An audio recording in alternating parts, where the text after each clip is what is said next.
Pananagutan kita. Pero kahit kailan, hindi kita pwedeng ibigin. Oo, aminin ko. Mahal kita. Nang dahil sa salapi mo. At nang dahil sa pag-ibig ko sa'yo, handa akong pumatay at mamatay. Katawan ko lang ang minahal mo at hindi ang pagkatao ko!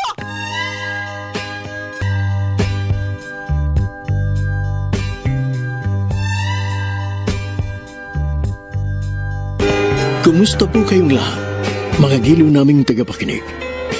Inaanyayahan ko po kayong pakinggan ang pagsasadula ng mga liham kasaysayan ng pag-ibig na padala ng ating mga taga-subaybay at bibigyan buhay ng inyong mga paboritong bituin sa radyo. Mga kasaysayang nagtatampo ng mga pusong sugatan, mga pusong sawi, at mga pusong punong-puno ng pagmamahal.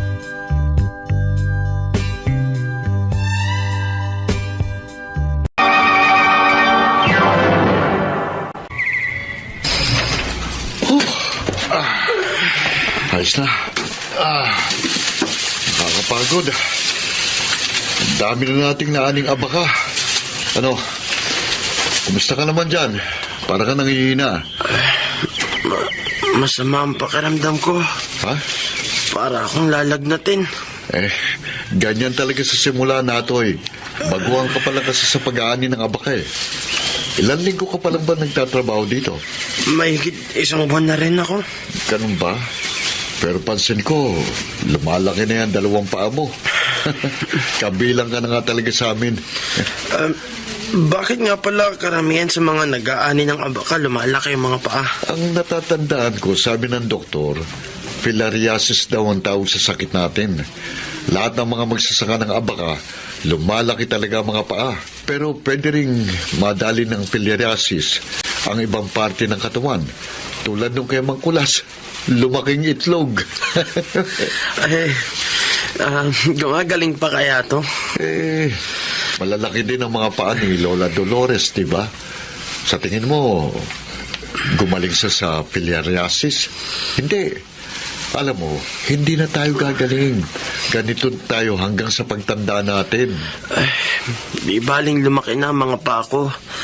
Basta kumikita naman ako ng pera para sa amin ni Lola. Sammy, mauna na ako ha.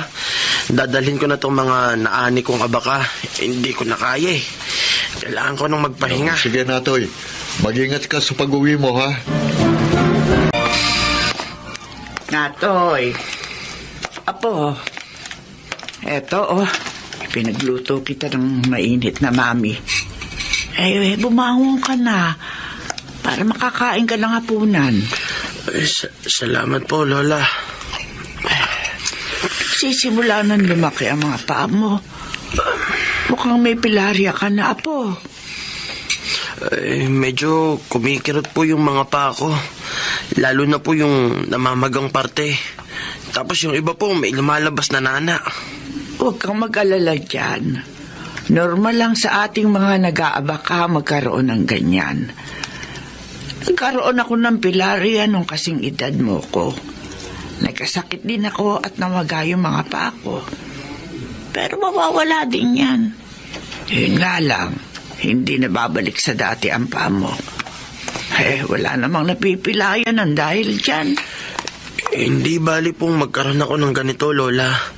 Ang mahalaga po, kumikita po ako ng pera para sa atin. Sisipagan ko po sa pag-aani ng abaka para makaipon tayo. At kapag nakaipon na po tayo, hindi na po kayo mamamalimos sa mga kapitbahay natin. Salamat na, Toy, kasi nagkukusa kang tumulong para sa ating buhay. Nakukonsensya lang ako ng konti kasi hindi ako nakakatulong sa iyo sa pag-abaka. 75 na ako, kuba, mahina ng aking mga buto. Lola, panahon na po para ibalik ko ang lahat ng mga sakripisyong ibinigay nyo para mapalaki ako ng maayos. Pasensya ka na po ha, kung hindi naging mabuting ina sa iyo ang anak kong si Ana. Wala na po sa akin yun. Napatawad ko na po si Inay sa ginawa niyang pag-abandono sa akin. Ang importante lang po sa buhay ko, kayo po, Lola.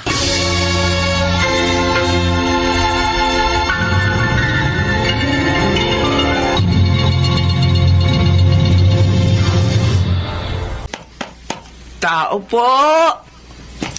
Tao po! Tess?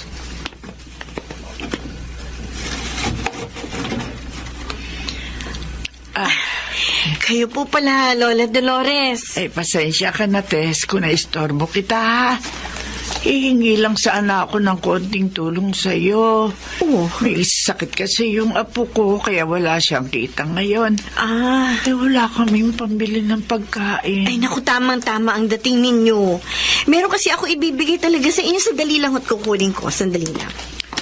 Ay, napakabait ni Tess. Sana lahat ng tao kamukha niya. Oh, eto po. Isang basket ng mga pagkain. Galing po yan sa ani namin mag-asawa. Bale, nasa loob niyan 6 na itlog, 2 repolyo, 3 tali ng pechay, mga kamatis, 5 talong at kalahating kalabasa. Maraming salamat sa iyo, Tess. Malaking bagay ito sa amin ni Natoy. Wala po yun, Lola Dolores. Parang parte na rin kayo ng aming pamilya. Masaya po kami nakakatulong sa inyo. Sige, mauna na ako. Kaya niyo po bang buhatin niya isang basket? Gusto niyo ipahatid ko kayo kay Dolfo? Ay, wag na. Kaya ko naman dalhin ito. Pagpalaing kayong mag-asawa ng Diyos. Sige po, Lola Dolores. Mag-ingat po kayo. Pagdarasal namin mag-asawa ang agarang paggaling ni Natoy. Ay, salamat sa Panginoon. At merong mga katulad ni Nates at Dolfo na busilak ang kalooban. Lola? Natoy? Oh, Lola, buti nakita ko kayo. Ay, Diyos ko! Anong ginagawa mo rito? May sakit ka! Masama pa rin po ang pakiramdam ko pero kailangan ko po kayong hanapin kasi si Tita Nita pumunta sa barong-barong natin para palayasin tayo.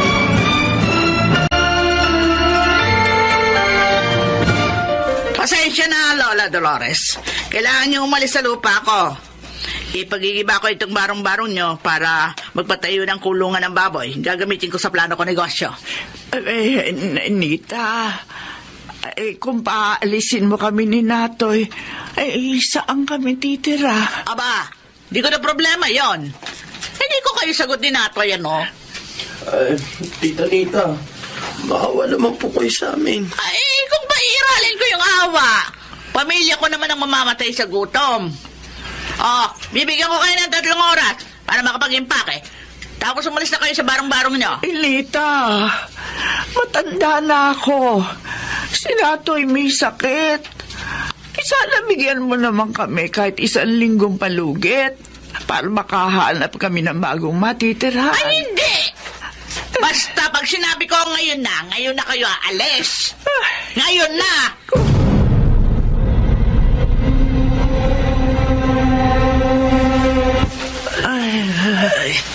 Lola, kaya niyo pa po bang dalhin yung bayong ng mga damit natin? Oo, Apo, kaya ko naman. Sa iyo ako nag-aalala kasi ang bibigat niyang mga dala-dala mo. May sakit ka pa. Walang awa si Tita Nita. Parang hindi ka mag-anak ang turing niya sa atin. Ipagpasa Diyos na lamang natin siya, Apo. Magtagumpay siya sa balak niyang pagtatayo ng babuyan sa lupang dating kinatitirikan ng barong-barong natin. Lola, napapansin niyo ba yung langit? Madilim, mukhang uulan. Ay, oo nga. Ay, kailangan nating magmadali, Apo. Ay, mula na nga ng malakas. Ay, doon tayo, doon sa ilalim ng punong yun, doon tayo lumilim. Dali, dali. Opo, Lola. Ay, basang-basa na tayong dalawa, Apo. Ay, kumuha ka ng kahit anong tuyong damit sa bayong na dala ko. Ipunas mo sa katawan mo. Opo. Ay, dito muna tayo sumilong hanggang sa tumila ang ulan. Saan na po tayo titira ngayon, Lola? Hindi ko pa alam. Pero hindi naman siguro tayo pababayaan ng Diyos. Makakahanap din tayo ng matitiran. Ay, oo nga pala po. Nadala mo ba yung mga trapal natin? Opo. Ay, sige, habang naghahanap tayo ng lugar na pwedeng matirahan, magtayo muna tayo ng tolda dito sa ilalim ng puno. Ito lang kasi yung nakikita ko ligtas sa lugar dito. Sige po, Lola. Ako na po ang mag-aayos ng trapal at lona. Pasensya ka na sana, Apo, ha? Kung nagtatrabaho ka pa rin kahit na may sakit ka. Huwag po kayong mag-alala. Kaya ko pa naman pong kumilos. Matatapos din ang pagsubok na ito sa buhay natin. May awa ang Diyos, Apo.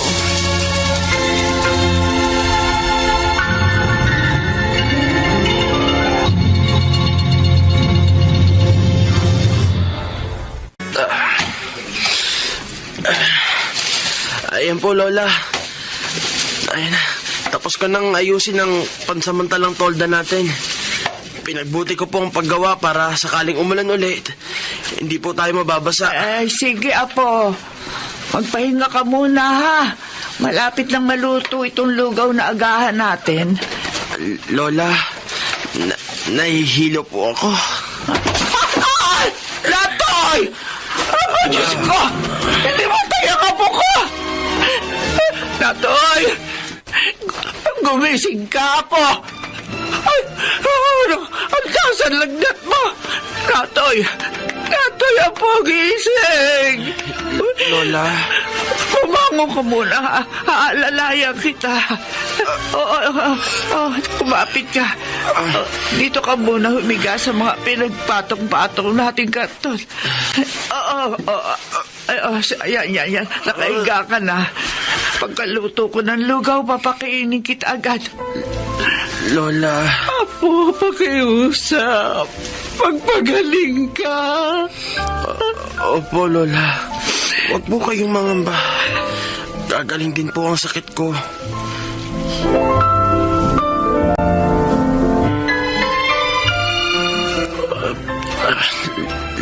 Lola, ang aga niyo pong gumising. Pasikat pa lang po ang araw. Naglaba kasi ako ng mga damit natin sa katabing ilog. Inagahan ko na para mamaya maghahanap na lang ako ng pagkain natin sa buong araw. Siya nga pala, kumusta na ang lagay mo? Nilalagnat ka pa rin ba? Medyo ayos na po ang pakiramdam ko. Yung mga paa mo, kumusta na? Eto po. Ako, Diyos ko po. Anong nangyayari sa paa mo? Patuloy siya sa pamamaga? Noong nagkapilarya ako, hindi naman umabot sa ganyan ang mga paa ko. Kung nato'y mamaya, papupuntahin ko dito si Mang Ingo, ang kilalang albularyo dito sa ating lugar. Baka meron siyang maipapayong halamang gamot na pwedeng inumin para gumaling yung mga paa mo. Sige po, Lola.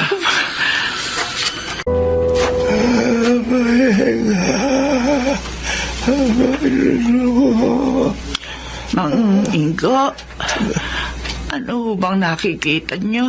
Ay, may nagalit na nuno sa apa mo. Kaya naging ganyan ang paa niya. Hindi ba ito pilarya? Hindi, Lola Dolores. Dahil ang nakikita ko, may nagalit sa kanyang nuno ng aksidenteng mabag sa kanya ito ng abaka malapit sa Batong Puti. Natoy, tumaang ka ba sa Batong Puti? Opo, Lola. Doon po kami madalas dumaraan ni Sammy. Kasi po, yun yung shortcut pabalik sa atin. Mang Ingo, ano po ba ang pwede namin gawin para mapatawad na ng nuno ang aking apo? Ay, kailangan ninyong mag-alay sa nuno sa Batong Puti. Bukas, bago lumubog ang araw. Kadalasang alay sa mga ganitong nilalang, buhay na manok at laman dagat. Ay, naku, Lola. Sigurado po ko na malaking perang magagastos natin dyan. Ay, oo nga. Ano bang mahalaga sa iyo, iho? Pera o yung mga paa mo? Ay, nasa sa inyo yan kung susundin niyo ba o hindi ang mga sinabi ko. Basta ako, binigay ko na sa inyo ang kasagutan sa problema ninyo. Lola, sasama po ako sa inyo. Sigurado ka na, Toy? Kaya mong sumama sa akin? Kakayanin ko po. At saka, ayos naman po tong dalawang kawayang ginawa kong tungkod para makalakad ako. Apo, huwag na lang. Magpahinga ka na lang muna dito sa tolda. Huwag kang mag-alala sa akin. Kaya ko ito. Magdidilensya lang ako ng pang-alay dyan sa nuno na nagpalaki ng mga paa mo. Lola, sa totoo lang po, hindi ako naniniwala sa mga sinabi ni Mang Ingo. Wala namang masama kung susundin natin yung mga sinabi niya. Malay mo, baka gumaling ang mga paa mo pag ginawa natin yun. Lola, ang dami niyo pong sakripisyo para lamang gumaling ako. Apo, bilang lola mo, gagawin ko ang lahat. Kahit mahirap pa yan. Hindi makakahadlang ang pagiging kuba at mahihinang mga buto para mailigtas ang aking apo sa kapahamakan.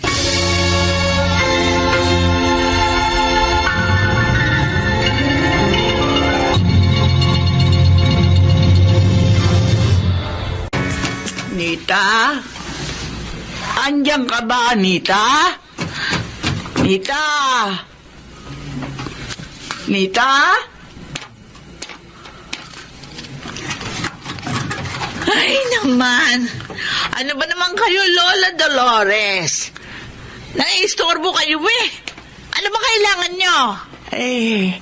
Pasensya na, pero baka pwedeng makautang sa'yo kahit 200 piso lang. Ano naman babayad nyo sa akin? Wala naman kayong kinikita ni natin sa pag-abaka. Nita, nagmamakaawa na ako sa'yo. Kailangan ko lang ng pera para gumaling na sa Natoy sa sakit niya. Ida! Sino ba yung kausap mo dyan? Tigil mo na yan, maglalaba ka pa! Sandali! Ay, sige, Lola Dolores. Ibibigay ko sa yung kailangan mo, pero sa isang kondisyon. Anong kondisyon? Sige, gagawin ko. Ano man yun? Kayong maglaba ng mga damit namin. Pero hindi ka maglalaba doon sa ilog, kasi madumi ang tubig doon. Doon ka maglaba sa poso na malapit sa barangay hall natin. Pero ang layo... Doon ako naglalaban ng mga damit. Huwag kang mag-alala. Pwede mo namang hiramin yung kariton para madala niyo yung mga labada doon. O ano? Gagawin niyo ba o hindi? Pag nagawa niyo yan, tsaka ako kayo babayaran ng perang kailangan niyo. Sige, oo. Gagawin ko yung inuutos mo sa akin.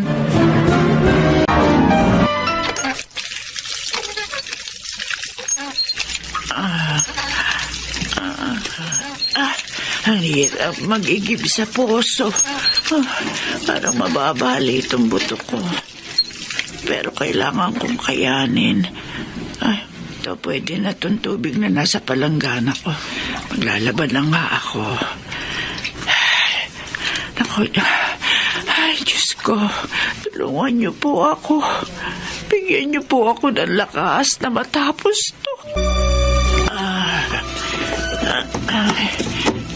Sa wakas, nakarating din ako sa bahay ni Nita. Anong oras na kaya? Mukhang inabot na ako ng tanghali, Ang dami naman kasing pinalabas sa akin. Nita! Andito na ako! Tapos na yung pinapagawa mo sa akin. Nita! Andiyan ka ba?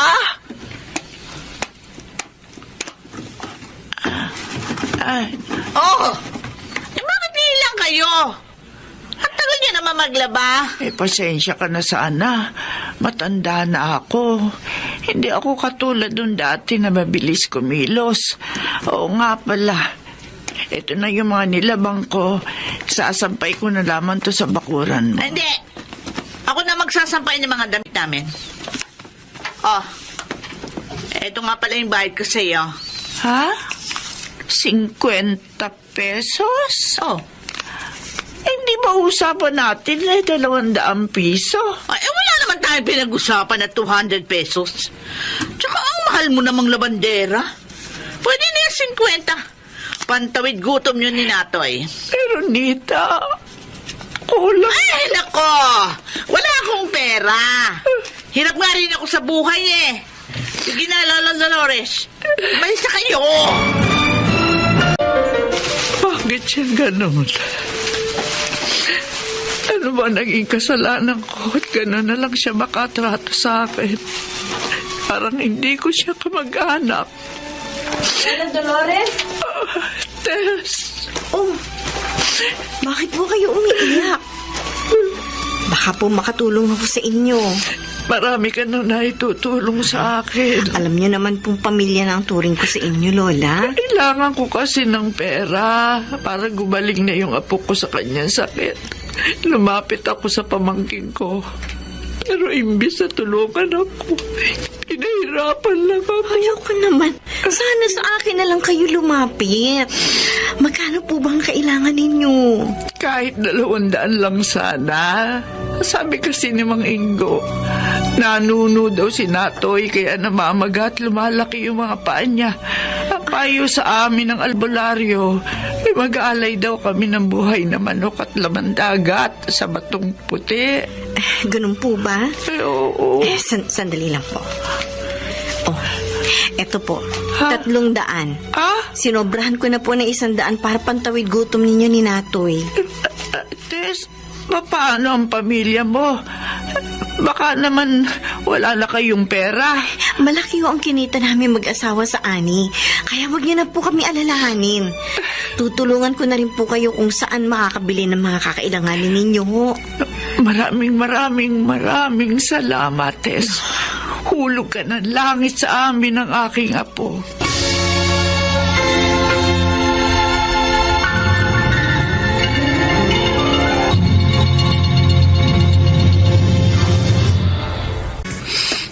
Lola, Apo, bakit malungkot ka? akala ko po gagaling na ako pagkatapos nating alayin yung nuno sa batong puti.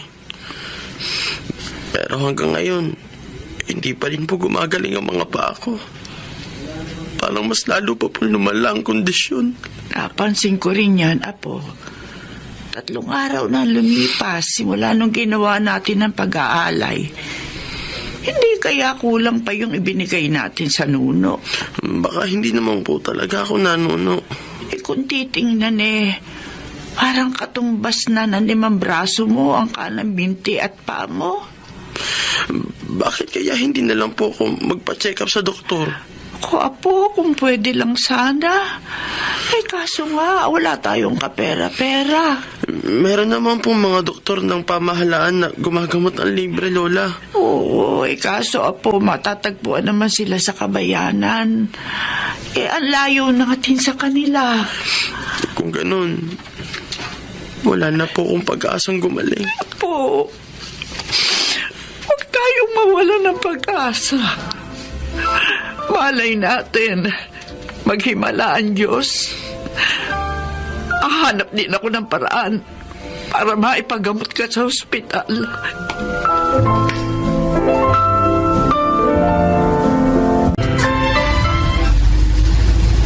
Mga kasityo, nagtataka siguro kayo kung bakit maraming pulis at militar sa sityo ninyo. Nandito po kami para ilikas kayo at dalhin sa evacuation center. Sir, bakit naman po kami kailangan lumikas? Kung hindi nyo pa po nababalitaan, may parating na malakas na bagyo bukas ng madaling araw. At ang lugar natin ay nasa signal number 5. Pag dumating dito sa atin, siguradong malaking pinsala ang dala nito sa atin. Lalo na't napapalibutan ng ilog ang pamayanan natin. Kaya nakikiusap na kami sa inyo. Dalhin nyo na ang dapat dalhin at sumama na kayo sa amin papuntang evacuation center. Hinihingi namin ang inyong pakikiisa para walang masawi sa atin. Lola, Mukhang lumalakas na po ang hangin sa labas. Oo nga, Apo. Kanina ko pa napapansin yan. Hindi kaya may bagyo pong parating? Hindi naman siguro. Baka malakas lang ang hangin ngayon. Teka. Kailangan kong maayos tong tolda natin sa tabi ng puno. Sandali. Tutulungan ko po kayo. Natol, bakit? Sumasakit na naman ba ang paa mo? Opo, Lola. Hindi na po ako makatayo. Nangingitim at nagkakasugat-sugat na mga paa mo. Pasensya na po, Lola. Hindi ko po kayo matutulungan mag-ayos ng tolda natin. Ay, sige na, po. Mahiga ka na lamang dyan. Ako na bahala din eh. Lola, kaya niyo po bang buhatin ang mga yan? Sa kalagayan mo ngayon, kailangan talagang kumilos ako. Kahit matanda na ako, pipilitin kong kayanin para sa atin.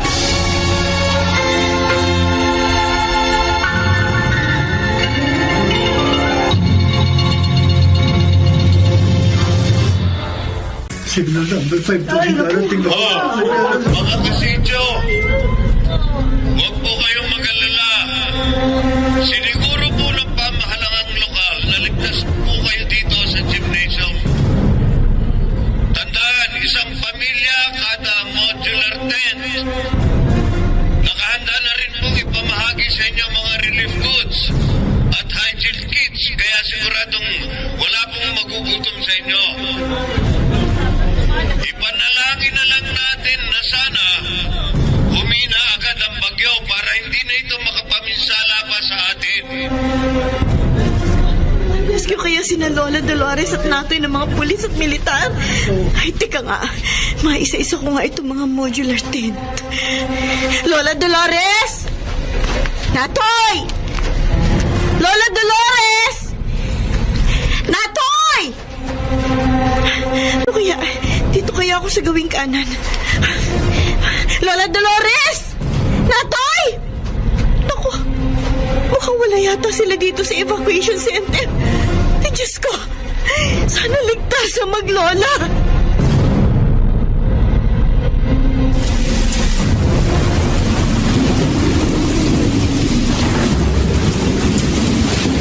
Natay! Patagayin na ang mga tolda natin! Ang lakas ng hangin at ulan! Lola, pumapasok na ang tubig sa tolda natin. Basang-basa na tayo. Ako po, Diyos ko! Tulungan niyo po kami! Iligtas mo kami sa bagyong ito! Lola, umalis na po kayo dyan. Hindi pwede! Kapag hindi ko sinuportahan ito, tatakayin ang tolda! Kayo mapagsana sana. Ang tolda natin! Tinatakayin na! Lola! Tinatakayin na ang mga gamit natin! Hindi ko na rin kaya tumayak! Tinatakayin na rin ako! Lola! Pupunta ako dyan! Bilisan mo bumaba! Lola! Hawakan niyo ang kamay ko, Lola! Hawakan na kita! Lumapit ka sa akin! Lola! Hawakan ka sa akin! Matatapos din itong bagyo! Tulong! Tulungan niyo kami! Lola! Umawa na tubig sa ilog! Lumalagasaan na patapos sa atin! Lola! Dinatangin na tayo ng baha! Kumapit ka lang sa akin! Huwag ka bibitaw! Lola! Babaglasin na po talit kami ng puno!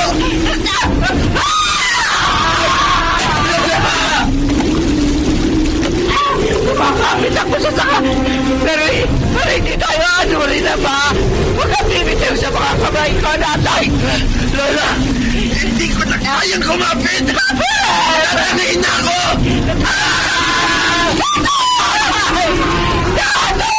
Kaya po ko!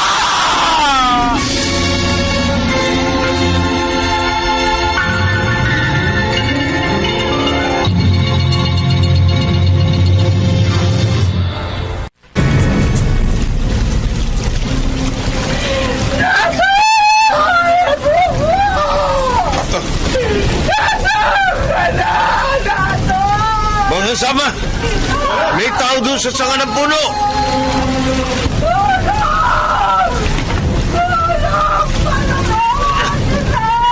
Lola! Lola, sandali lang! Ililigtas po namin kayo! Oh, yung lubid! Dali! Itatali ko ang sarili ko at lulusong ako sa Marga Samba. Higpitan niyo ang hawak! Lola!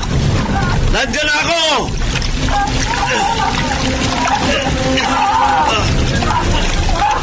Lola! Lola! Abutin niyo ang kamay ko! Makiingat kayo! Ayan! Naabot ko na matanda! Unti-unti niyo lang hilahin ang tali! Lola! Kumapit lang kayo! Kumapit kayo sa akin!